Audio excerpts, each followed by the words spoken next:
20th, 2016. Please all rise and salute the flag.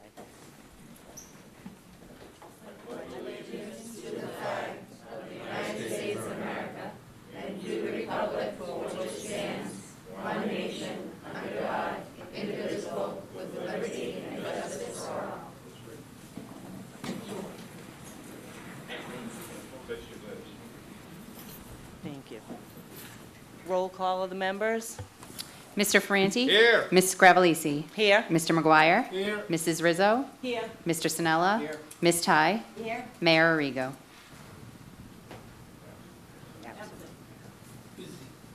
Approval of the minutes of the August 23rd, 2016 meeting. Second.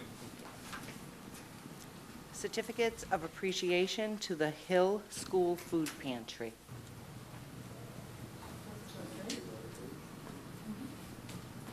Ms. Rizzo? Ms. Rizzo? Thank you. We all know that we have a spectacular school district, and we are grateful to our educators, our staff, and students that do amazing things on a daily basis. But tonight, we'd like to honor our Hill School family on their great contribution to the community. On October 8th, 2015, I was going to say 1915, but we'll move right along. In conjunction with the Greater Boston Food Bank, the Hill School conducted their first food bank. The Hill School community members have the opportunity to shop and receive 50 pounds of perishable and non-perishable food at no charge. Typically, fresh seasonal fruits and vegetables are always available. The Greater Boston Food Bank helped them coordinate their first food pantry, and after that, the Hill School volunteers have been expected to serve at these monthly events. The Hill School faculty has expressed time and time again on what a wonderful program it has been and how they take away so much from when they volunteer. So a special thank you tonight to Principal Ed Moshe, Assistant Principal Nancy Martell, the Greater Boston Food Bank, and all the parents and staff that helped to make this a wonderful program. We thank you so much.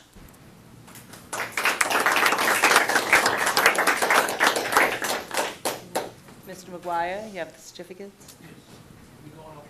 Yes. Sure. That means, unfortunately, you're going to have to come up and shake our hands. Sorry. And then, Mr. Moshe, maybe if you can say a couple of words and introduce who you have.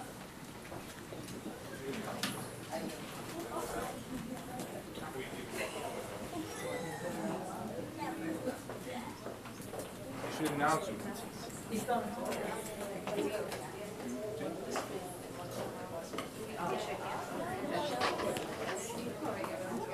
I'd just like to be very brief. In all my many years of education, to be part of this activity has been probably one of the most rewarding experiences. The act of giving. Special thanks to Christina Peretti from the Greater Boston Food Bank. Dr. Deacon, 3 years ago, came to the McKinley School and said, are you interested in a food bank? We said we were. We didn't know what that meant, but it meant doing a backpack program in a 110-year-old building. We did it at the McKinley School, and then took that to the Hill School. And I'd just like to introduce also Kirsten Green, a teacher at the Hill School, Brian Stanley. Luciana McGowan is a parent and a volunteer. We have a core of volunteers each month. It's done seamlessly. It's over at 4 o'clock. We issue about 10,000 pounds of food a month. It's an unbelievable experience, and also special thanks to the custodians. This isn't an easy task, but it certainly is a wonderful, rewarding experience, and I'd really like to thank everybody here. If they weren't involved in the volunteers, it would never be possible. Thank you very much.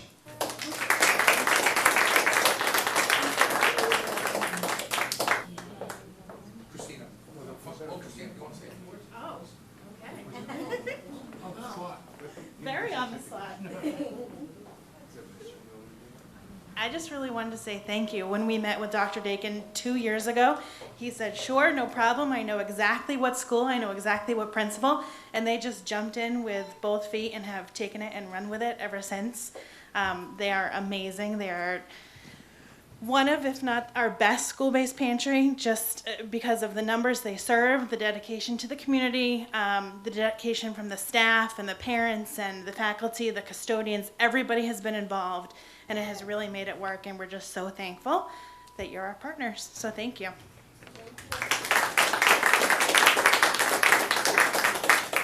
We're going to give these to you, but honestly, you have to give them right back because our illustrious mayor is not here to sign them. And we want to make it real. That's fine. So, and I want to take a picture of you guys together. So if you can squeeze together all you guys. No, I'm fine. I'm fine, fine, fine. I'm fine. 1, 2, 3. We have a whole meeting to do. Get it together. Beautiful. Thank you. No, I'm all done. I'm all set. Quick, quick.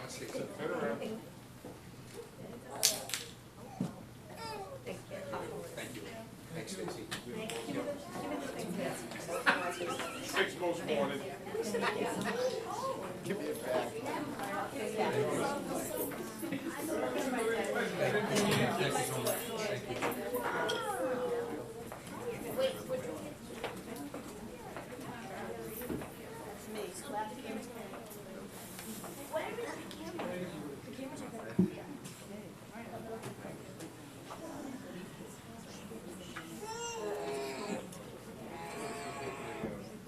For everyone to be seated.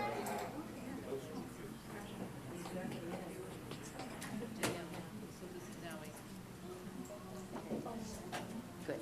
Calendar item number 4, superintendent's report. Thank you, Ms. Ravellisi. So we have 3 components to the superintendent's report tonight, and the first one I'm really excited about.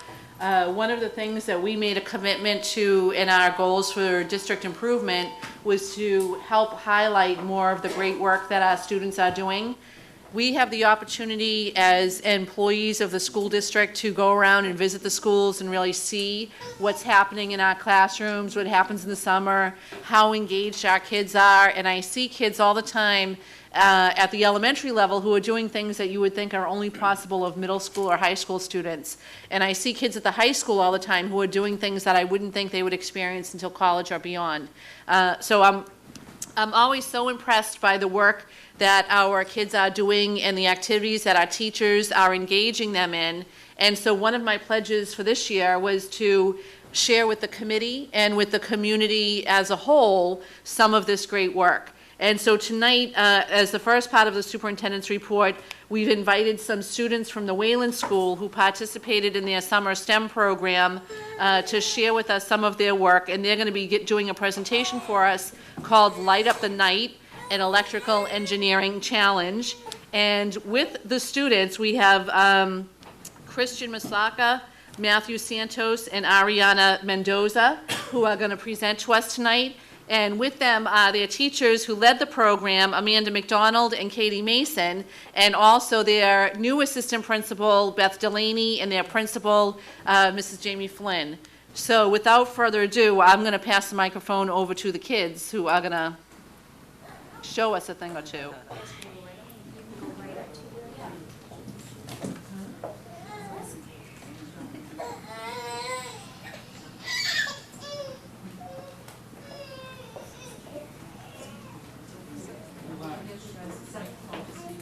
Hello, my name is Christian Wasaka. This is Matthew Santos, and this is Ariana Mendoza. We are You're in the middle, you're in charge. Hello, my name is Christian Moisaka. This is Matthew Santos, and this is Ariana Mendoza. We are from the A.C. Whelan Elementary School. We participated in the 2016 STEM Club in summer, and we partnered with the Museum of Science, Engineering, and our program was called Light Up the Night.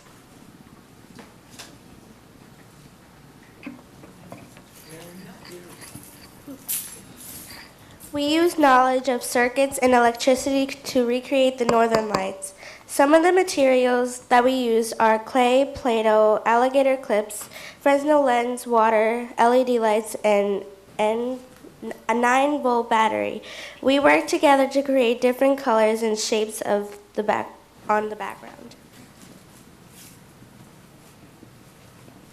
Okay. This is the engineering design process. The first step is ask. You ask yourself or your group how you're going to create this idea that you're going to make. The second step is imagine. You or your group will imagine the plan that you're going to do. The third one is plan. You make a drawing to show off how you're going to make your plan. And then you create what you made in the drawing for what you made. The last step is improve.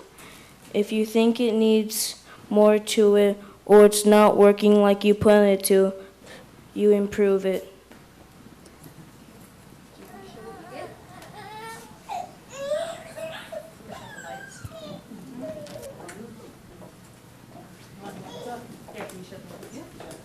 Go ahead, you guys can plug it in. Go ahead, it's over here.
I have to say, that was very, very impressive. Your children and parents should be so proud. Any of our members like to say anything? No? Carol? Carol, question? Carol, any? Sure. I don't know what they did and how they did that. I just thought it was a miracle. So, congratulations. I was an English teacher, not a science teacher. Thank you, Ms. Chai. Anyone else? No. Well, we have to say that was very impressive. Beautiful job. One more thing, sorry. Oh, Superintendent Kelly? Sorry, there's just one more thing I want to mention. You know, we are all very impressed by the work that these kids just did. I just want to remind the committee and the public at home that this is what they did in the summer, right? So this is even beyond the academic learning that they spend from, you know, September till June every year. They're in the summertime exploring these ideas and concepts, and I can't even imagine where the three of you are going to be, say 10 or 12 years from now, when you're finished with high school and you're in college and you're creating and inventing new and incredible things that are going to help all of our lives be better. So thank you very much for all of your hard work.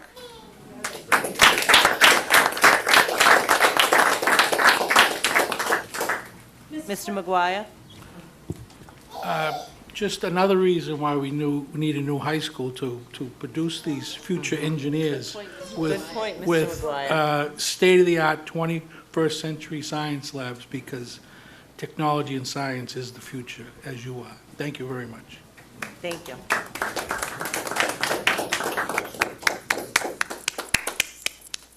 Ms. Flynn, do you mind if I get a picture of your staff and your students together? Wonderful. Because I know you would love to do that. Okay, we'll take a 2-minute recess.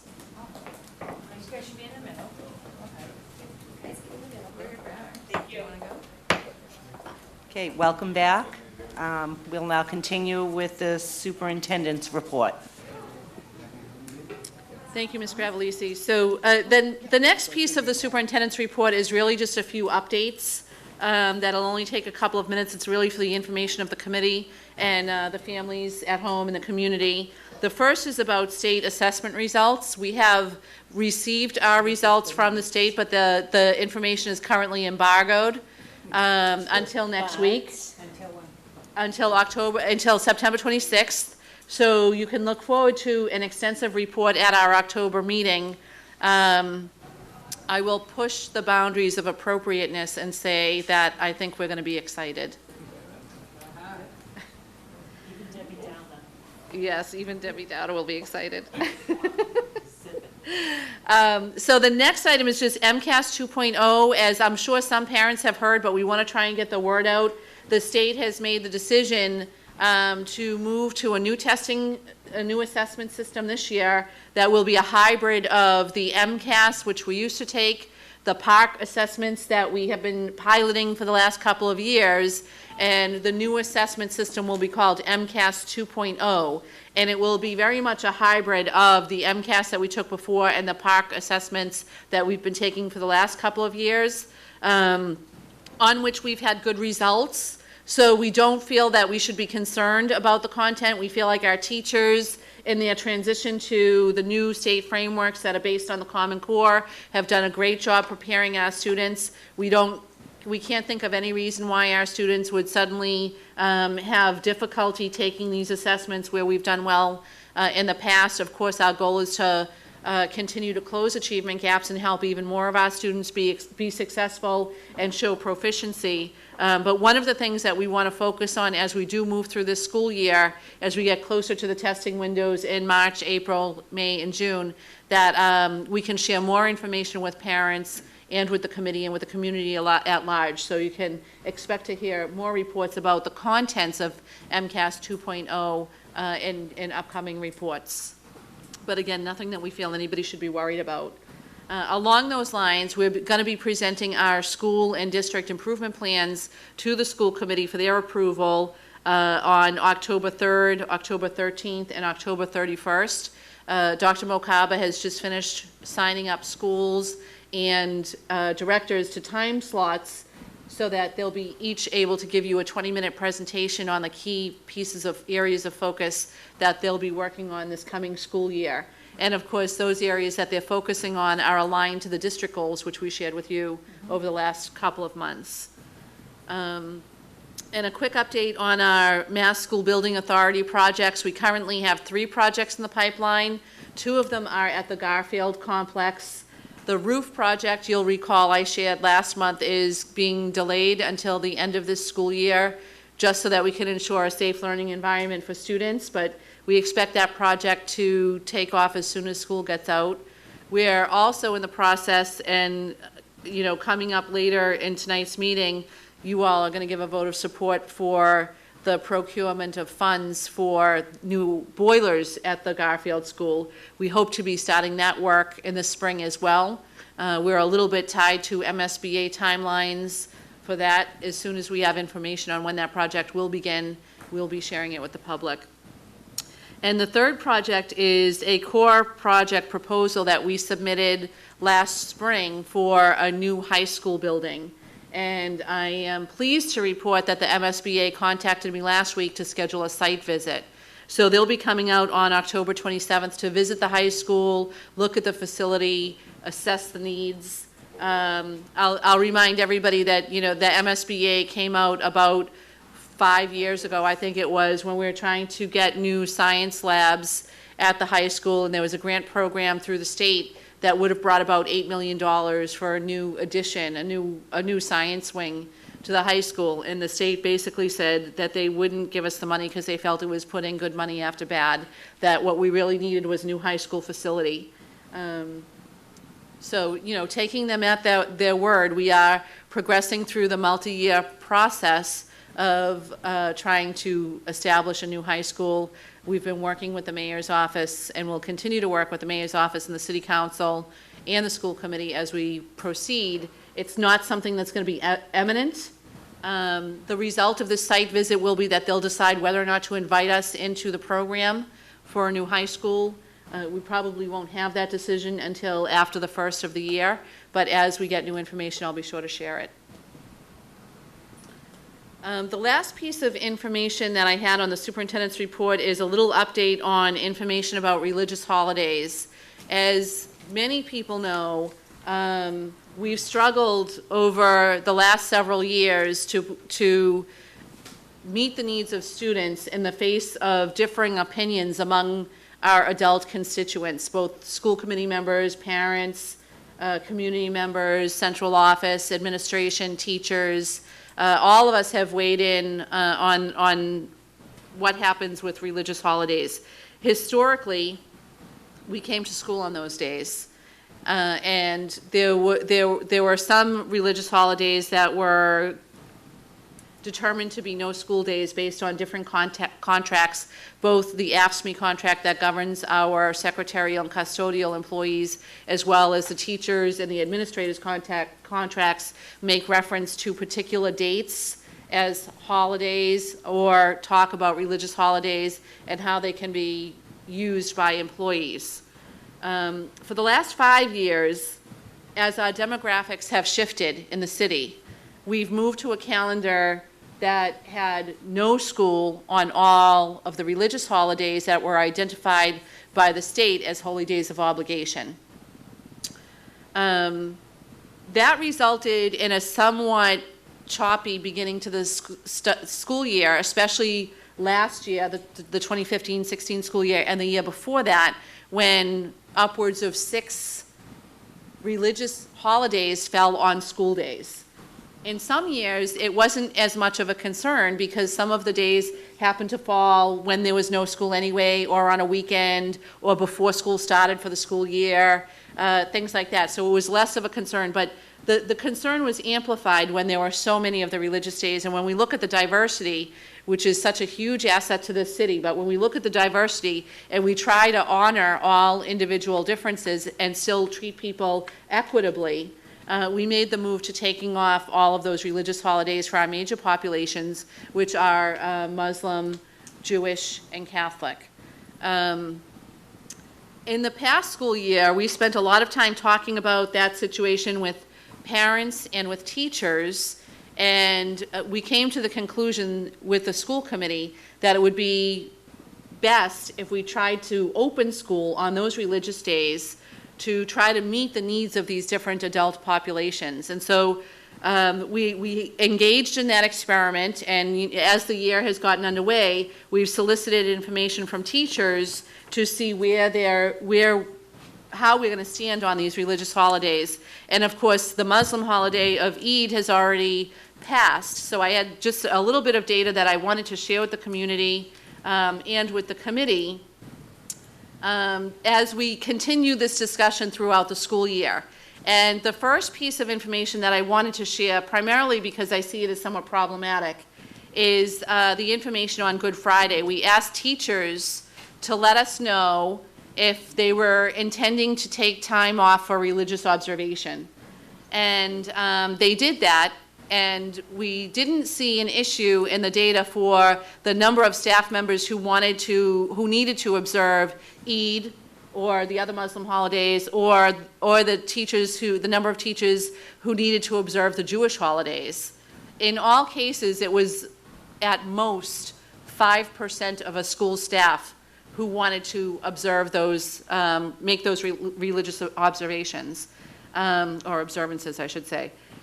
For Good Friday, we're in a little bit of a different situation. And again, I'm just sharing this as information so that as we progress through the year, my hope is actually to have a conversation with parents at our October 5th PTA meeting about this data. But, you know, where I see concerns are most especially at Garfield Elementary, where 60% of the staff has indicated that they will need Good Friday off in order to make their religious observations. And a little bit less concerned, but still concerned with the Lincoln, Wayland, and Rumney Marsh, where between 25 and 37% of those staffs have indicated that they will need to make religious observations on April 14th, which is Good Friday.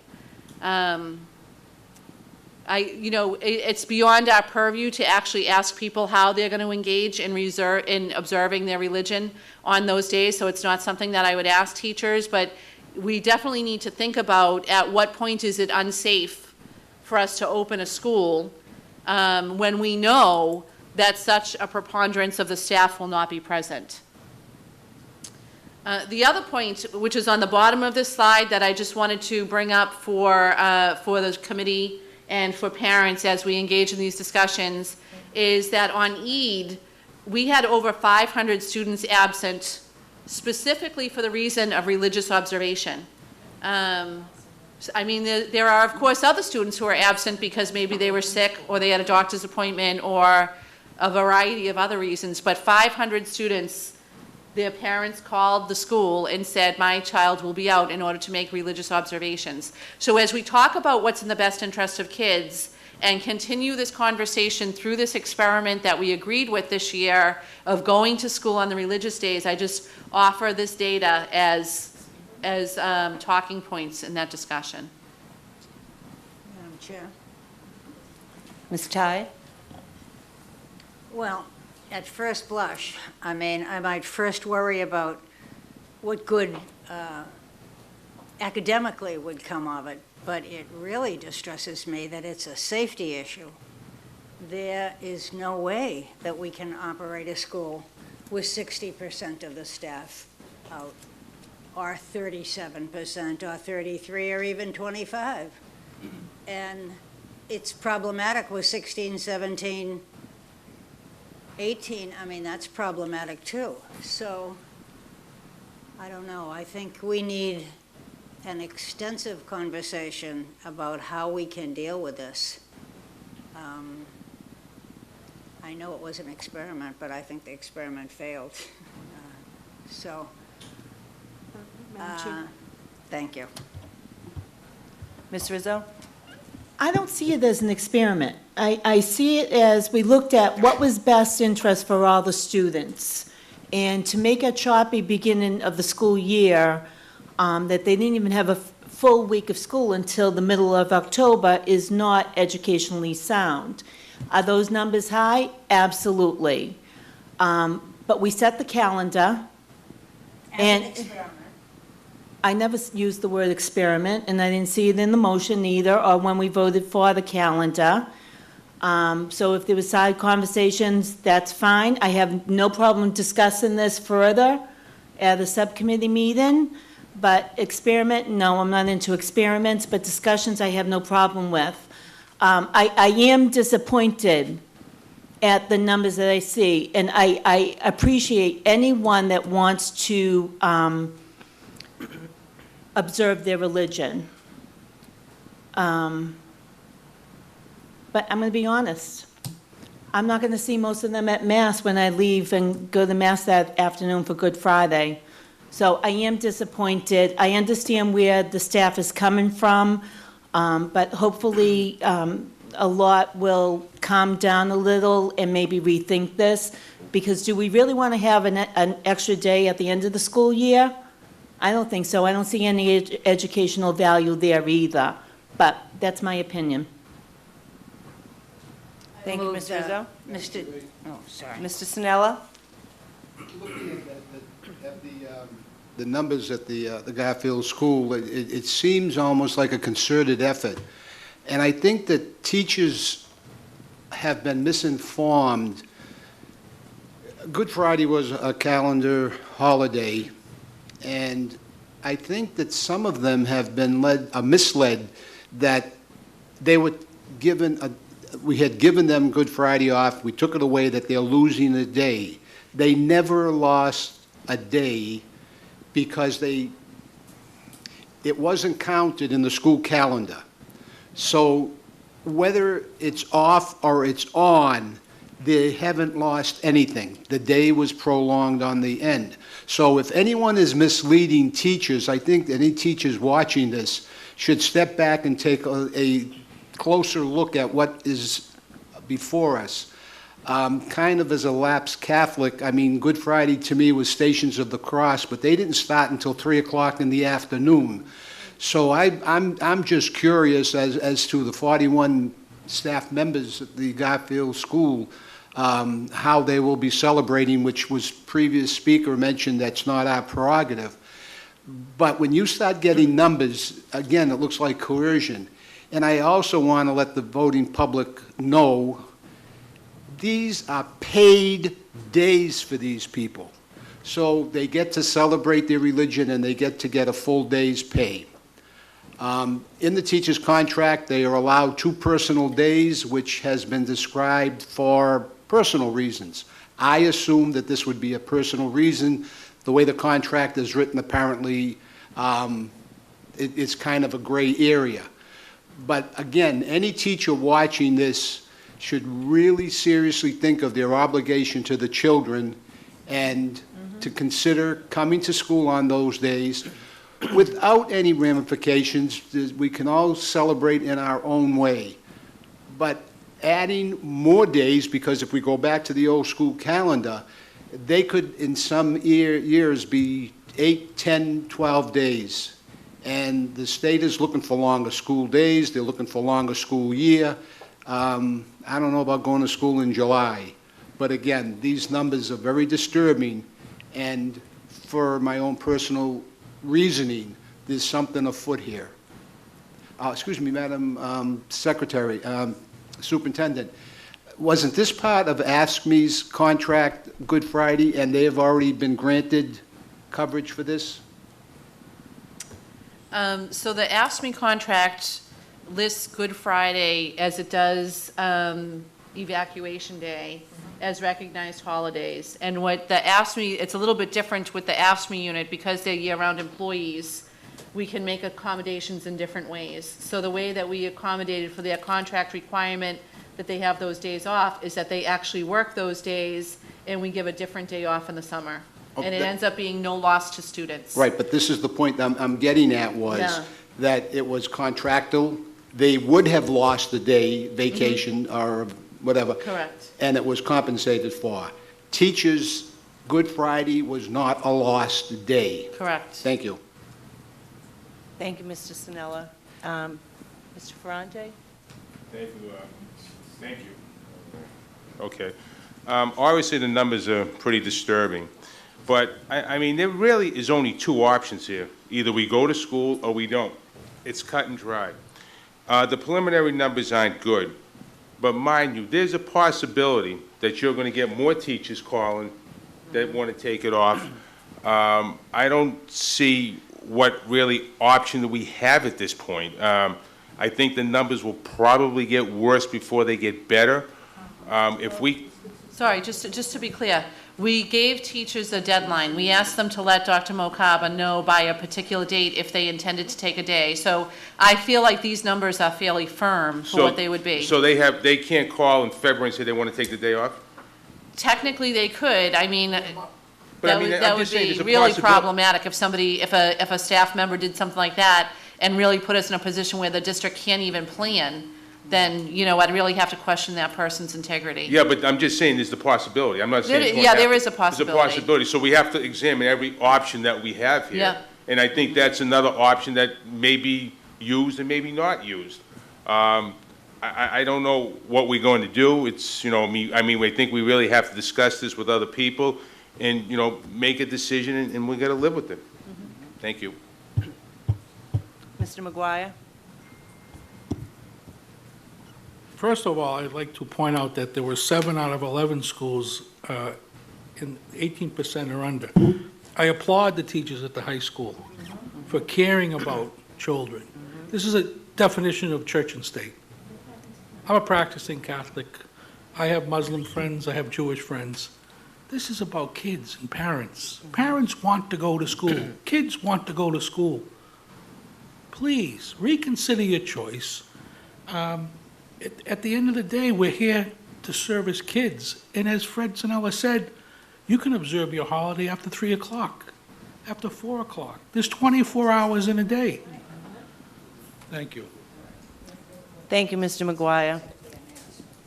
I'd just like to add in that, you know, I do agree with the other members. I agree with Stacy. It's very disappointing numbers. And Mr. Ferrante, where, you know, we're not sure what we're going to do. It's disappointing and upsetting. I'm not sure of the exact verbiage that we used when we were discussing the calendars before we approved this one. I don't think it was actually experimental, but I think we said we approved it with where we would be going to school on the religious holidays and keep the data as we are, and then readdress it at the end of this school year. So right here, you know, as you can see, this has become problematic before the start of the school year. It's about the children, it's about the safety, it's about their education. It's not about, you know, anything else but that. So, like, I like to reiterate what the others said, like, think about the children and, you know, how it's going to affect them.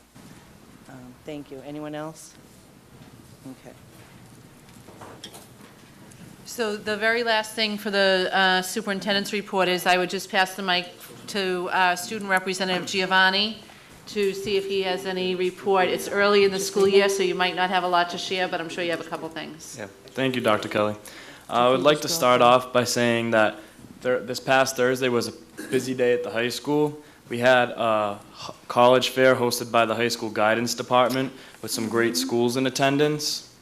After that, an assembly followed in the auditorium where students, seniors specifically, got to learn about registering to vote, and we were fortunate enough to have Mr. Robert DeLeo, Speaker of the House, as our guest speaker.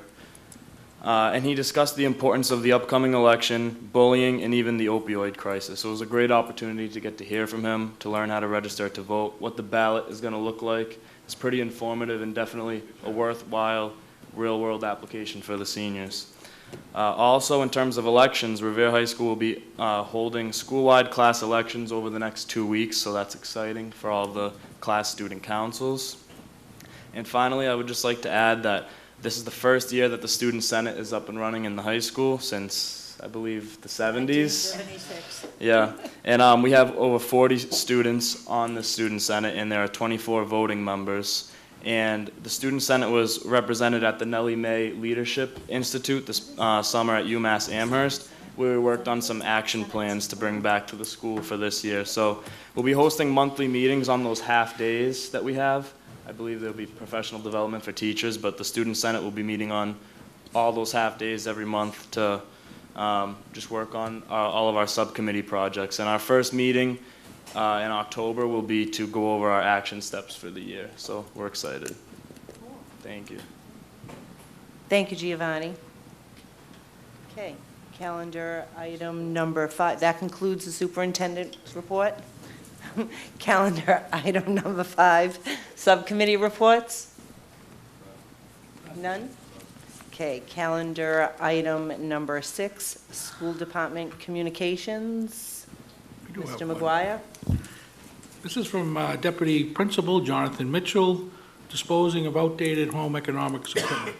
I have determined that the equipment is obsolete and of no resale value. With your permission, we would like to dispose of the equipment in an economical and environmentally conscious manner at our earliest convenience. So moved. Second. Roll call? Mr. Ferranti? Yes. Ms. Gravellisi? Yes. Mr. McGuire? Yes. Mrs. Rizzo? Yes. Mr. Sinella? Yes. Ms. Ty? Yes. Mayor Arrigo? The new staff I don't have. Oh, you don't have. You want to handle that? Mr. McGuire.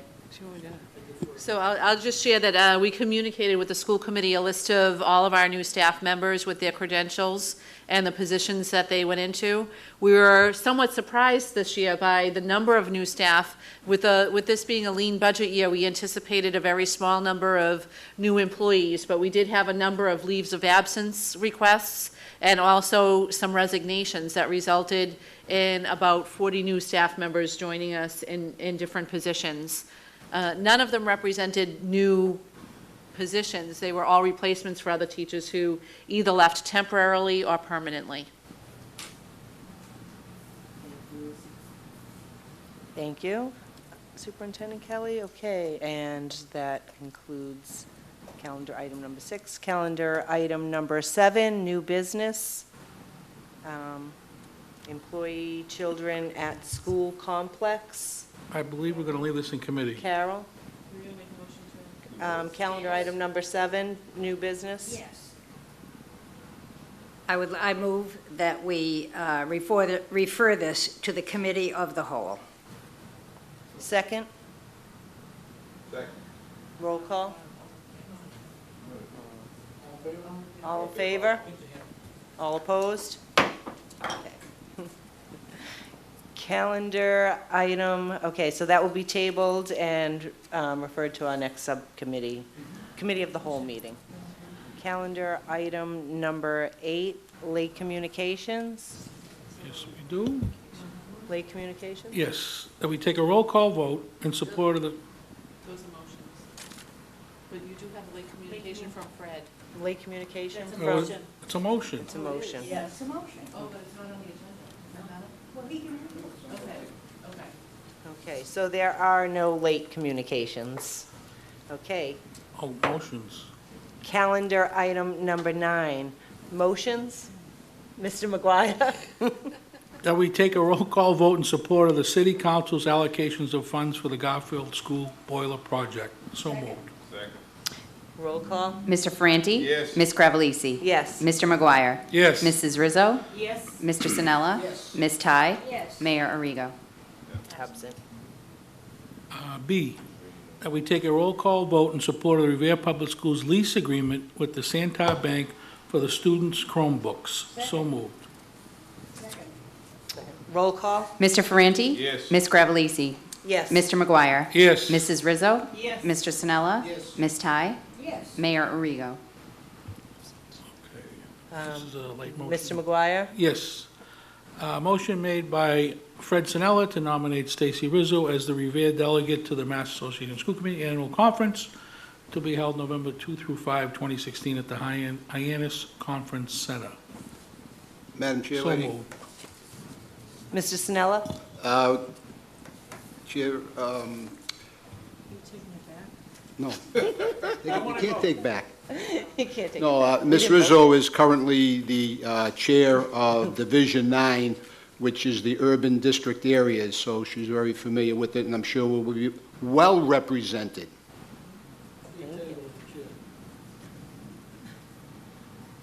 Anyone second that motion? Second. Oh, Ms. Rizzo, sorry. Did you want to say? No, I'm just waiting for the vote. Oh, okay. Roll call? Mr. Franti? Yes. Ms. Gravellisi? Yes. Mr. McGuire? Yes. Mrs. Rizzo? Yes. Mr. Sinella? Yes. Ms. Ty? Yes. Mayor Arrigo? Madam Chair? Ms. Rizzo?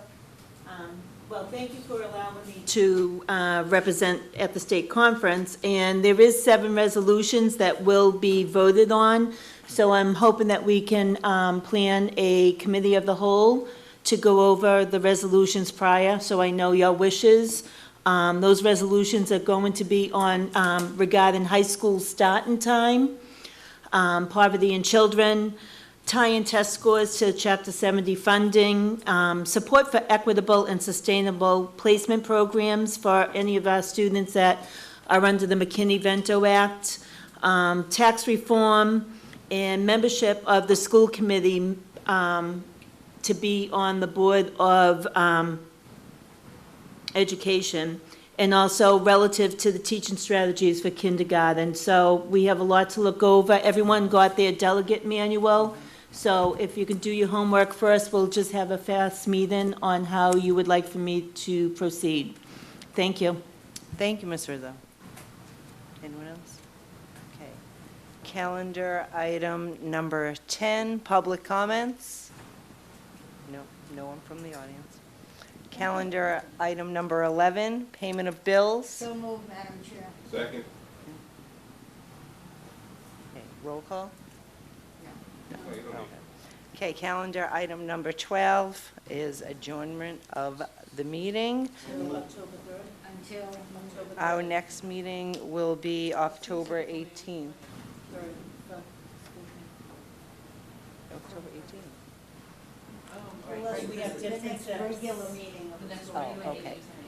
The next regular meeting of the school committee will be October 18th. But the committee will meet on The committee will meet on October 3rd, 13th, and the 31st for the school improvement and district improvement plans. Regular meeting is October 8th. Yes, the next regular meeting will be October 18th.